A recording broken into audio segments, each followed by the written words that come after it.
And I think one of the deciding factors, because they were nervous, do we transfer baby? Do we not? Will that affect the baby negatively?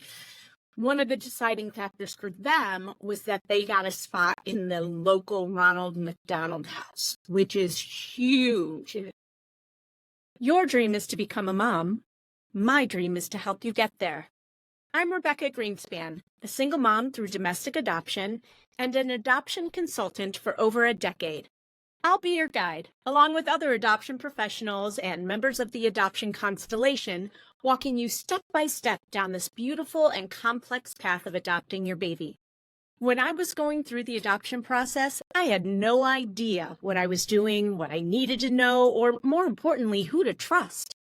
Well, after helping hundreds and hundreds of families grow through the beauty and complexity of adoption, I've learned more than a thing or two, and let me tell you, it's not always rainbows and butterflies. This isn't just another podcast sharing adoption stories, but it's for you if you're genuinely committed to diving in with an open heart, eager to learn everything there is to know about adopting a baby so that you can show up for yourself and your child in the best way possible. This podcast is for you if you're ready to put your newfound knowledge into action. Adoption isn't for the weak of heart, and it certainly isn't done when your baby gets placed in your arms. If that's what you think, I'm afraid you're living in la la land. My promise to you is to keep it real if you promise to keep digging. We'll acknowledge the hard, and we'll also celebrate the joy that is adoption. You ready? Let's do this. And I'm live. This week in adoption, thank God I had my coffee. So I've been doing something new with my coffee. I listen to these podcasts about health and longevity and microbiome and anybody else into that. So we all know turmeric is really good for you. And I've heard about this before. I think it used to be called bullet coffee, but I came across this recipe for turmeric coffee that's supposed to be good for everything, metabolism, weight loss, all the things. So it's 16 ounces of coffee, a dab of turmeric, a dab of cinnamon, a little drop of English toffee stevia with a little bit of pink sea salt, which takes the aftertaste bitterness of the stevia out. And you're supposed to do grass-fed butter and MCT oil or coconut oil, extra virgin coconut oil. That's what I've been using. Put it all in there. I've been leaving out the butter because I'm not sure if I have grass-fed or not. Zhuzh it up. It's delicious. Whether or not it's doing anything for this physique, the verdict is still out. But it's good. I also don't think it counts for intermittent fasting anymore, which is what I have been doing. But I still don't eat until later. I don't know. 'Tis what it is. Good morning.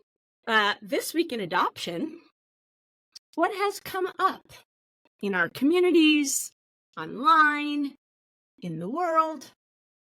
Well, let me tell you. We had a new client that recently asked about preparing for her home study because she thought it was going to be in a month and it ended up being in a couple days, and she was freaking out and went to the community, and we have the best community ever, and she's like, okay, what do I need to do?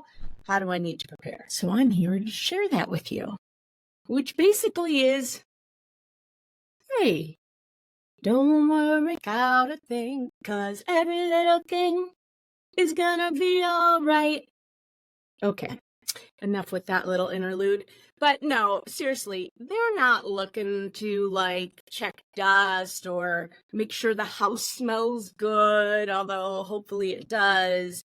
They're not, they're looking for safety. If you have a pool, you'll probably be required to have a fence around it. Things like that. Fire extinguisher, if you don't have one, they'll tell you to get one. Then you'll just have to show them that you got it. They'll talk to you about safety as far as any poisonous stuff either being raised or locked. but they are not worried as far as the, everything being in order and neat and all that stuff. So really, it's relaxed. They do a million of these things. They're not judging your home, how much you have, how little you have, how neat you keep things or not. They want to make sure you have the correct space. They want to make sure your house is safe for a little one. So that came up. The next thing that came up, special facilities for weaning babies. Oh yeah, this came up now twice in the last month, and I had never heard of this. I don't know if it's a good thing, if it's suggested, if it's not suggested. I'm imagining it's a good thing because they have these things that I'm just now hearing about. But has anybody else heard about their special facilities that just house babies who have just been born, who have to wean off drugs, who have to wean off exposures of whatever? So they're probably going through withdrawal, maybe from fetal alcohol syndrome, maybe from drug exposure. And I've always just heard that they stay in the NICU. Well, in some cities across the world, they have special facilities that you can transfer the babies to, and that's all they do is help babies wean off. Maybe it's because they have more staff. I don't know, but that's their expertise. So if you've heard of this and you have any insight, pro, con, good, bad, I'd love to hear about that. So ultimately, the client who brought this up and was asking about it was asking advice of the community. And I don't think our community has really heard of it too, because there wasn't a lot of feedback for that. So I'd love yours. But ultimately, they decided to stay put, to stay in the hospital in the NICU. And I think one of the deciding factors, because they were nervous, do we transfer baby? Do we not? Will that affect the baby negatively? One of the deciding factors for them was that they got a spot in the local Ronald McDonald House, which is huge. And it's something that we share with families to look into if they know that their family is going to have a NICU stay. Not every city and not every hospital has a Ronald McDonald House near it. But if you're at a major hospital, chances are there might be a Ronald McDonald House. And so if you know you're going to have a NICU stay, why not look into it? They're beautifully maintained. There's free food. They give you, in this case, my client said when I was walking through and they showed me that there was a washer and dryer, I just cried, because it's the little things that you don't even think of when you're away from home, trying to care for a newborn who's in the NICU, withdrawing from drugs, and sometimes you just need to do some laundry. So it's those little things, the food, the laundry, and people there to take care of you during this difficult time. So that was the deciding factor for them. But I'm curious if you've ever heard of these special facilities. I don't know exactly even what they're called, but that care for NICU babies who are withdrawing. What to do when an expectant mom stops responding. And this was specifically asked about post-placement. Like they had been communicating and then it just stopped. And the question was, and this was, I don't know if this was over a couple years or what. And the question was, as the adoptive parent, should you continue to send photos and updates when your child's birth mom has stopped responding to you? But initially, that's what was agreed upon, or that's what had been done. An excellent question. And as you can imagine, there was a lot of advice around this, and people had varying degrees of pretty much the same thing. I think the overall consensus was I can't remember if they said ask her, although now that I'm thinking about that, maybe that doesn't make sense. But I think it was keep sending updates. Maybe stop with the pictures or ask her. Just say, hey, I'm thinking about you. I want to keep sending updates. I know I haven't heard from you. and I don't want to overstep my boundaries. Let me know if it feels too much right now, and I won't. Let me know if you want me to keep doing that, and I will. So sometimes if you just ask the question and give her permission to say no or yes, or it's too hard, or I can't talk, but I still want it, maybe she will if you open that door. You are dealing with a person, right? So how would you want to be dealt with in that situation? Would you want someone just to ask you, or keeps, you can't make assumptions. And at the same time, you don't want to just stop. You want to continue holding up your end of the agreement for sure, whatever you agreed on. And at the same time, if you see that she has pulled away, it's okay to address that in a non-judgmental way, because of course you're not judging her for it. You just want to know what your role should be at this juncture in time. That doesn't mean you should take the cue to completely stop. You have to continue doing what you're doing, but maybe stop sending pictures for a while. Maybe it's too much. Maybe just check in, ask her the question, see if you get a response. And this is also another scenario for an adoption competent therapist. A couple other things came up. Two things. Sometimes people are worried about putting your full names on a profile. If you are somebody who is in the public eye, easily found if you are Googled, and you're nervous about that. You're nervous of maybe somebody seeing that and jumping on, being opportunistic and trying to, and maybe seeing an opportunity to take advantage of you or something. So I have worked with families like this over the years who are nervous about that and nervous about putting their names on their profile. So I've seen a couple things, and I grapple with this a little bit. I had to actually call another agency director to get some advice. I have seen people change the spelling of their name when it's maybe a common name, but they spell it so different that if somebody Googled that in their city, they would immediately know who it is. So changing the spelling, that's fine. I get that. Changing your names completely felt really weird and uncomfortable to me, because I feel like you never want to just start this whole process on a lie.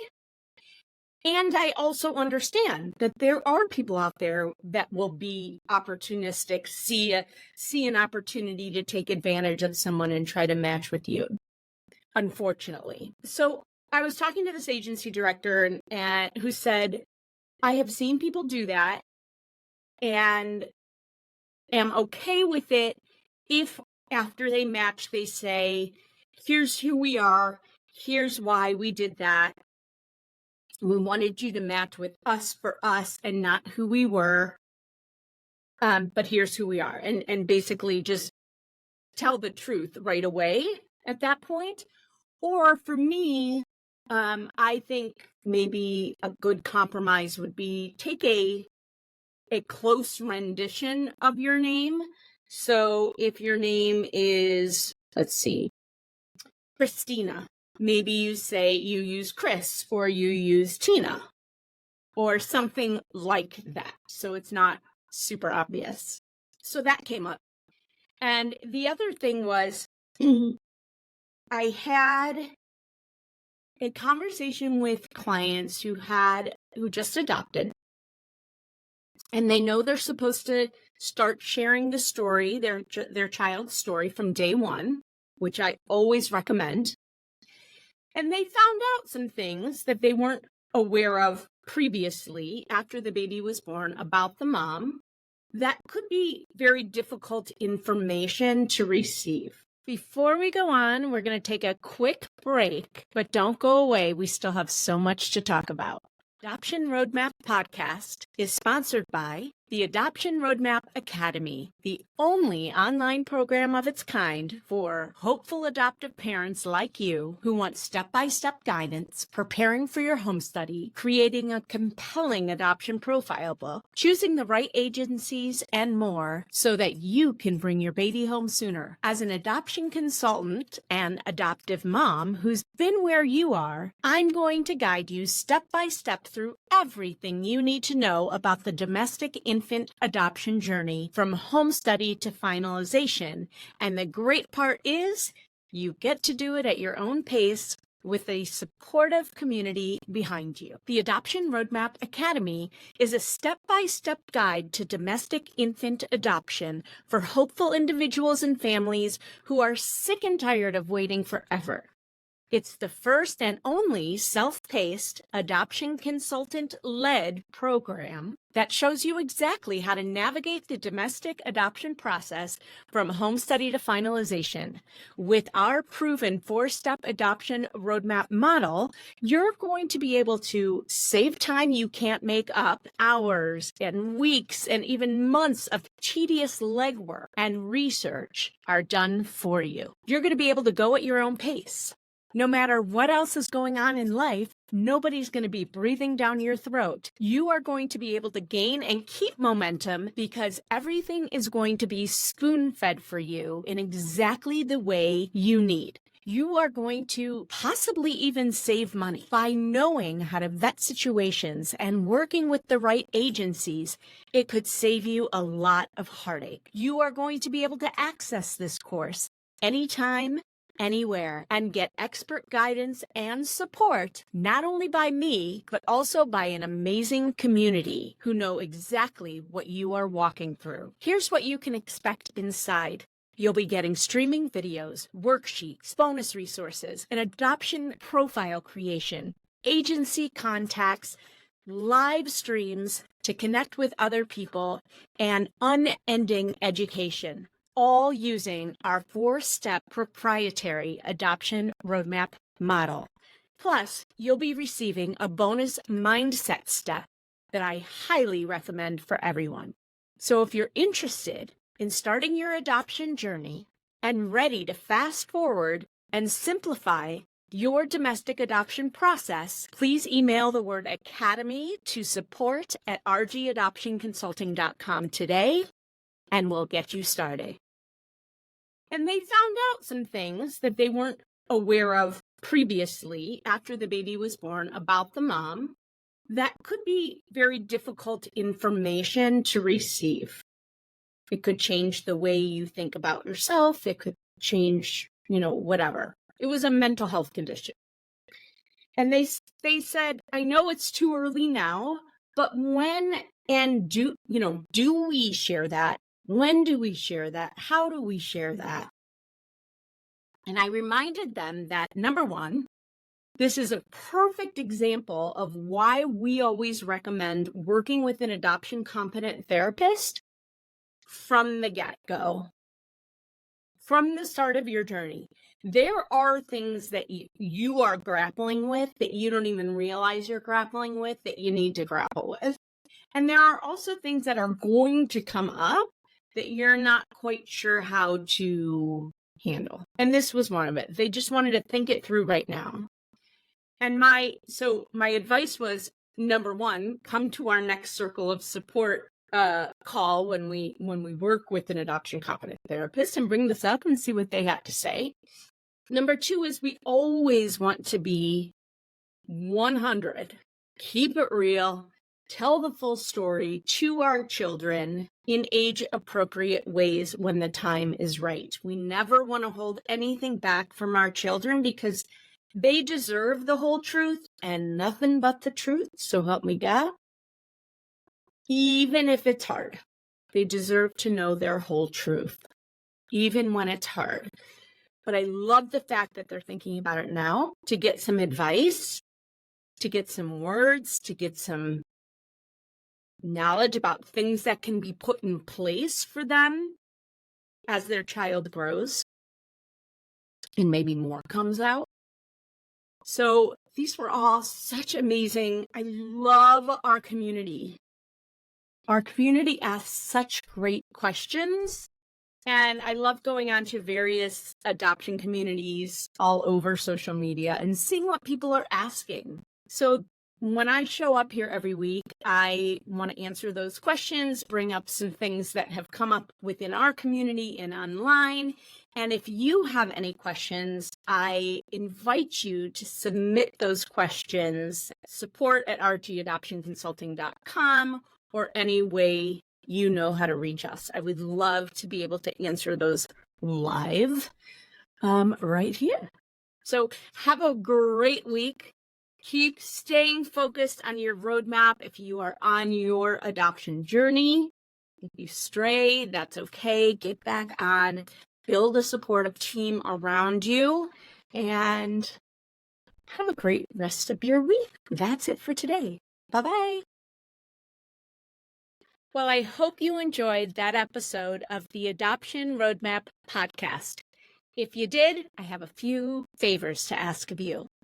First, please hit subscribe so you never miss an episode. And while you're at it, I'd love to hear your takeaways. Please write a review and let me know what you liked. And if you have a question or a suggestion on what you'd like to hear, I'd love to hear that too. Please shoot me an email at support@rgadoptionconsulting.com and let me know what you'd like to hear about. And if you have a question, I may just answer it online. Thanks again for listening. Tune in every Wednesday and Friday morning for a brand new episode of the Adoption Roadmap podcast. Until next time, bye-bye.